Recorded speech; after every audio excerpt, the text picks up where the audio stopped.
तवदीय पाद पंकजम नमामि देवी नर्मदे, नमामि देवी नर्मदे, नमामि देवी नर्मदे, नर्मदे हर। ओम श्री गणेशाय नमः। ओम श्री परमात्मने नमः। नर्मदा पुराण 10वां अध्याय प्रलय काल में नर्मदा की स्थिति का वर्णन। युधिष्ठिर ने कहा, हे श्रेष्ठ ब्राह्मण, यह परम पूज्य नर्मदा ऋषियों और तपस्वी महात्माओं से किस प्रकार कल्प में विभाग वाली हुई, वक्ताओं में श्रेष्ठ, यह विस्तार से मुझसे कहो। प्रलय की अवस्था में लोगों में जो कष्ट उपस्थित होता है और उनका स्वरूप भी कहो। निष्पाप बातें कल्प में पहले जैसे यह स्थिति रही, और प्रभो इस अंतिम कल्प की व्यवस्था भी इसकी कहो। सभा में ऐसा पूछे जाने पर श्री मार्कंडेय जी ने कहा, इस कथा को हमने पहले जैसे सुना है वह मैं कहूँगा, अब तुम भी सुनो। इस कल्प में लगी हुई सब पहले की यह कथा बड़ी सुंदर है। सब लोगों का निवास करने वाला एक भयंकर समय आया। उस महाघोर समय में भी इसका जैसा विनाश नहीं हुआ तथा संत महात्माओं ने जैसे इसका विभाग किया गया है,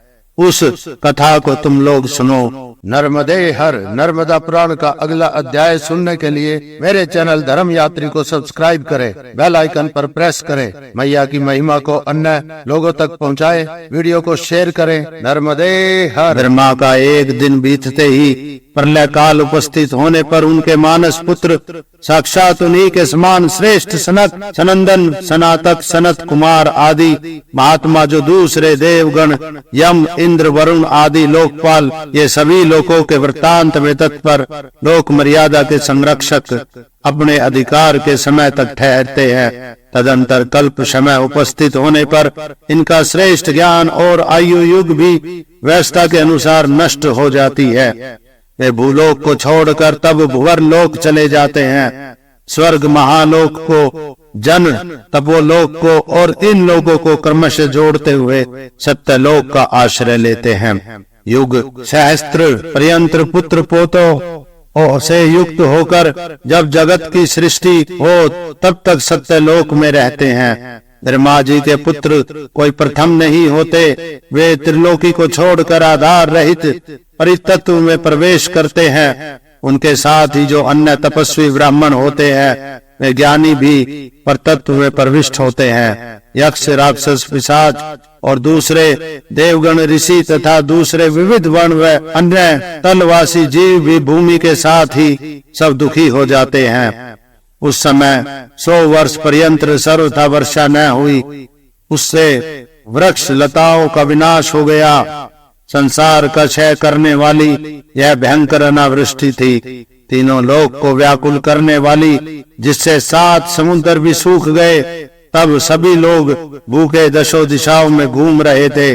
अत्यंत दुखी लोग कंद फूल फलों से जी रहे थे। बड़े दुख से समुद्र कुआं आदि का उपयोग करते थे। वे सब समुद्रों के साथ सूख गए। अल्प शक्ति वाले जीव पहले समाप्त हो गए। नदी समुद्रों के सूखने पर कुरुक्षेत्र में रहने वाले 60,000 ऋषि, वानप्रस्थ व्रतधारी, दांतों से ही ओखली का कार्य करने वाले ब्राह्मण, तपस्वी, हिमालय के गहन गुहावासी ऋषि थे। सभी भूख प्यास से व्याकुल होकर मेरे पास आकर हाथ जोड़कर मुझसे बोले, हे महामुने, हम सब बहुत दुखी हैं। हम तुम्हारे साथ कहाँ चले जिससे हमारा समय यापन हो। श्रेष्ठ विप्र, तुम बड़ी आयु वाले हो। तुम युग क्षय से भी नहीं मरते। भूत, वर्तमान और आगे होने वाला सब कुछ तुम्हारे हृदय में स्थित है। तुम उसे जानते हो। महाव्रतधारिण, तुम सब कहो, पूज्य, हम लोग किस प्रकार समय बिताएंगे। सारा चराचर रूप जगत अवृष्टि से नष्ट होकर दुखित हो रहा है। महाभाग, तुम हमारी रक्षा करो जिससे हम विनष्ट न हो। तदंतर मन में कुछ विचार कर सिद्धता करते हुए ब्राह्मणों से मैंने कहा, तुम लोग स्त्री पुत्रों के सहित कुरुक्षेत्र छोड़ दो। उत्तर दिशा छोड़कर हम सब सर्वोत्तम दक्षिण दिशा चलेंगे। नगर ग्राम को और छोटे ग्रामों, खेड़ों के सहित नगरों और बड़े नगरों से शोभित अनेक सिद्धों से सेवित नर्मदा के तट पर हम सब चलते हैं। श्री शंकर के अंश से उत्पन्न बड़े बड़े वृक्षों से व्यापक महाभाग्यशालिनी उस नर्मदा को हम सब देखेंगे। तरंगों और भंवरों से भरे जल वाली, मेंढकी और मछलियों से पूर्ण, विविध पक्षियों के शब्दामयान, करोड़ों ऋषियों से सेवित, माहेश्वर मतानुयायी भागवत संप्रदाय वाले सब सांख्याचार्यों सिद्धों से सेवित श्री नर्मदा को देखे। वृष्टि के अभाव से डरे हुए नर्मदा के दोनों किनारों पर व्रत धारण करते हुए दिव्य आश्रम बनाए। ऐसा कहने पर अनुसरण करने वाले विद्यार्थियों और अन्य जनों के साथ नर्मदा के तट पर पहुंचकर सभी निर्भय को स्थित हुए। प्रलय के भय से प्रथम ही स्मरण कर, पूर्व कल्पों के भय का भी चिंतन कर आदि कलयुग में ही नर्मदा तट पर पहुंच गए। तब नर्मदा तट पर रहते हुए उन देवताओं के 100 वर्ष पूर्ण हुए। मनुष्य के 26,000 वर्ष बीत गए। राजन, वहां ऋषियों के रहते हुए मैंने एक आश्चर्य देखा। अवृष्टि से संपूर्ण लोक के विनष्ट होने पर, चर अचर सबके सब सूख जाने पर, युग की व्यवस्था छिन्न भिन्न होते हुए भी सभी को अचेतन एवं हाहाकार सा करते हुए, चारों वर्णों के लय हो जाने पर, होम बलि आदि कार्य समाप्त हो जाने से, स्वाहाकार वष्ट तकार के से लोक के शून्य होते ही शुद्ध आचारों का भी विनाश हो जाने पर, ऐसी भयावह स्थिति में करोड़ों ऋषियों से सेवित यह ही एक श्रेष्ठ नदी शेष रही, नर्मदे हर। राजन, उन तीनों लोकों में कोई दूसरी रमणीय नदी नहीं थी जैसी यह पुण्य जल वाली नर्मदा। इंद्र की पुरी अमरावती के समान सुंदर, देव मंदिरों से मनोहर, आश्रमों से स्वर्ग में मंदाकिनी गंगा के समान शोभित होती है। बहुत वृक्षों से पूर्ण, पर्वतों के भागों से युक्त, समुद्र की उत्पत्ति का वह स्थान यह नर्मदा गंगा के समान है। दोनों तटों पर सुंदर मंदिरों और स्थानों से शोभित है, जहाँ अग्नि में हवन हो रहे हैं। यज्ञ धूप से भरी हुई श्री नर्मदा अनेकों देवों, मंदिरों, आश्रमों से और पूजन के संस्कारों से कर्त वर्षा समय से रात्रि की भांति दिखाई पड़ी। सब मनोरथों को सिद्ध करने वाली पुण्यदायिनी श्रेष्ठ नदी नर्मदा शोभा पा रही है। वहाँ कुछ पंचाग्नि तप करने वाले और कुछ अग्निहोत्र कर रहे हैं। कुछ मुनि उग्र तपस्या में लगे हुए हैं। धूम का अशन भोजन और कुछ जल मात्र पीने वाले केवल वायु का आहार करते रहे। कुछ आत्मयज्ञ सब परमात्मा में अर्पित करने वाले, दूसरे भक्ति का मार्ग का आश्रय करने वाले, कुछ वैष्णव व्रत का, अन्य शैव व्रत का पालन करने वाले रहे। कुछ तपस्वी एक रात व्रत, कुछ दी रात व्रत, कुछ अन्य छठे छठे दिन भोजन करने वाले, कुछ मुनि कृच्छ चंद्रायन व्रत आत्म सिद्धि के लिए धर्म शास्त्रों में विहित है करने वाले रहे। ऐसे तपस्वियों से नर्मदा शोभित रही। भेद तथा अभेद दृष्टि से भगवान शंकर और विष्णु का जहाँ भजन पूजन हो रहा है, जिस पुरुष की जैसी भक्ति विज्ञान जैसा होता है, महाभयंकर कलयुग में वैसे ही वे सिद्ध पाते हैं। भगवान मनुष्य को जिस जिस देवताओं में जैसी भक्ति देते हैं, स्वभाव की एकता और भक्ति से उसे अंतकरण में पाकर उसी में वह विलीन होता है। जो पुरुष भेद दृष्टि से भक्ति करते हैं और जो महावृक्ष रूपी शंकर को छोड़कर शाखा रूपी अन्य देव का अवलंबन करते हैं, वे संसार में अनेक योनियों में भटकते हुए पशु पक्षी आदि योनियों में जन्म पाते हैं। बारंबार चारों युगों में वे अनेक योनियों में देव योनि से स्थापर योनि पर्यंत आवागमन किया करते हैं। फिर जन्म स्वर्ग में, फिर भयंकर शैशव नरक में चक्कर लगाते हैं। किंतु भक्ति पूर्ण जो पुरुष सबको उत्पन्न करने वाले श्री शंकर में सुस्थिर भक्ति वाले हैं, नर्मदा के तीर में भगवान का भजन करते हैं, फिर वे जन्म नहीं लेते। मरण पर्यंत उपासना करने वाले कुछ लोग परम ब्रह्मा को पाते हैं, कुछ तपस्वी 12 वर्षों में, दूसरे 6 वर्षों में, अन्य 3 वर्षों में ही, कुछ मुनि 1 वर्ष में ही, कुछ 6 महीनों से ही, तथा अन्य मुनि शंकर तथा भगवती कीर्तिशालिनी नर्मदा का आश्रय लेकर 3-3 मास में ही उत्तम सिद्धि पा लेते हैं। संसार के दोषों को काटकर सनातन ब्रह्मा को प्राप्त हो गए। इस प्रकार घोर कलयुग में सैकड़ों हजारों मुनि नर्मदा के तट पर आश्रय लेकर भगवान शंकर को प्राप्त हुए हैं।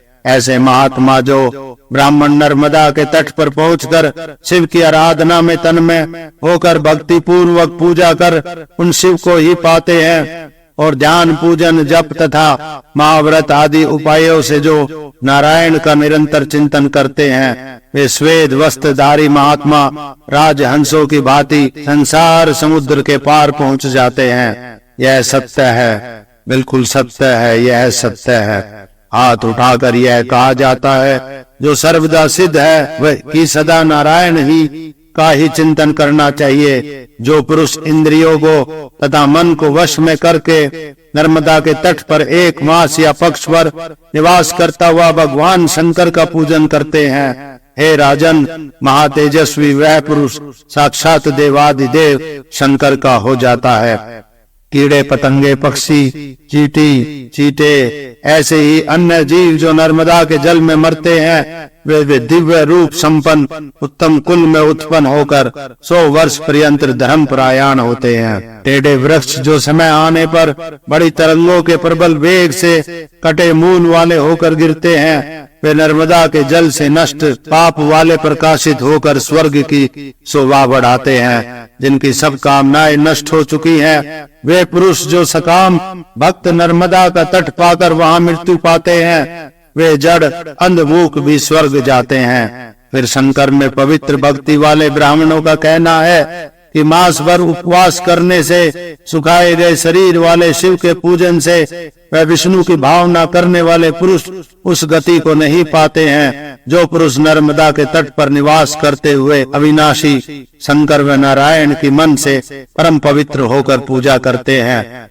फिर माता का स्तन नहीं पीते। जो मुनि देव पूजित नर्मदा के तट का आश्रय लेकर निवार, सांवा, जो, इंगुदी फल आदि से अपनी जीविका चलाते हैं, वे पुनः मरण को नहीं पाते। नर्मदा के तट पर पहुंचकर जो पुरुष तीनों काल देव पूजन तथा सत्य से पवित्र होकर नर्मदा जी की परिक्रमा करते हैं, वे पुरुष पुनः विष्ठा, मूत्र, चरम, हड्डी और सिर रूपी तकिया, उपग्रह, सिरहाना वाले होकर माता की कुशी में निवास नहीं करते। लोगों को बहुत यज्ञ दानों से अथवा संपूर्ण अन्य तीर्थों के सेवन से भी क्या है जो नर्मदा के उत्तर या दक्षिण तट पर सेवन करते हैं, वे भगवान शंकर के पार्श्ववर्ती पार्षद होते हैं। जो पुरुष शंकर के शरीर से उत्पन्न तथा उनके शरीर रूपी स्वर्ग की सीढ़ियों की पंक्ति रूप इस नर्मदा का सेवन नहीं करते, वे संसार में वंचित, जन्म लाभ से चूके हुए, पंगु, अंध और पशुओं के समान है। जो पुरुष श्रेष्ठ ब्राह्मण इस घोर कलयुग को फिर कभी न देखना चाहे, तो वह सब आसक्ति को छोड़कर नर्मदा तट पर पहुंचकर शिव का पूजन करे। अनेक विघ्नों से पीड़ित हुए भी जो नर्मदा का तट नहीं त्यागते, वे सबके हितकारी और संपूर्ण जनों के मान्य और वंदनीय है। भृगु, अत्रि, वशिष्ठ, गार्ग्य, कंक आदि कितने ही असंख्य ऋषि मुनि नर्मदा के जल में स्नान करते हुए आद्र देह देवलोक गामी हुए ब्रह्म पद को प्राप्त हुए हैं। नित्य निर्मल चित्त वाले जो पुरुष इस अत्यंत पुण्य पवित्र ज्ञान से पूर्ण नर्मदा के महात्म्य को पढ़ते हैं, भगवान शंकर के वचनानुसार वे महात्मा उत्तम गति को पाते हैं, इसमें संदेह नहीं। इति श्री 10वां अध्याय संपूर्ण। नर्मदे हर। नेक्स्ट वीडियो के लिए मेरे चैनल धर्म यात्री को सब्सक्राइब करें, बेल आइकन पर क्लिक करें, वीडियोस लाइक और शेयर करें, कमेंट्स करें।